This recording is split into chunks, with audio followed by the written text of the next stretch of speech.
What I ate in a day until I reached 300 followers.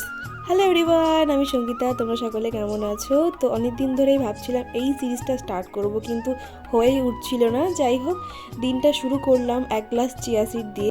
একটু health conscious হতে হবে, নইলে সমস্যা হয়ে যাবে। তারপর গেছিলাম পড়াতে, পড়িয়ে বাড়ি এসেই ফটাফট স্নান ধান সেরে খেতে বসেছি ভাত, আর তার সঙ্গে রুই মাছের ঝোল দিয়ে। এটা আমার এতটা ভালো লাগে না, মানে আর কোনো তরকারির দিকে আমি তাকাই না। আর মাছটাও খেতে বেশ ভালো ছিল।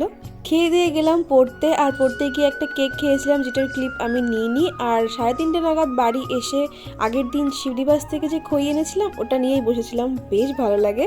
তারপর গেলাম পড়াতে, আর কিচ্ছু খাইনি। রাত্রেবেলা ডাইরেক্ট নিয়ে বসে পড়েছি সিম্পল খাবার। ছিল শিম সেদ্ধ, আর আলু সেদ্ধ ছিল, পেঁয়াজ আর লঙ্কা ভাজা দিয়ে মাখানো, আর ছিল ডিমের অমলেট। আমার তো এই খাবারটা একেবারে দারুণ লাগে। তোমাদের কার কার পছন্দ কমেন্টে জানিও। ভালো লাগলে লাইক করে সাবস্ক্রাইব করে দিও। তো আজকের মতো এটুকুই, টাটা।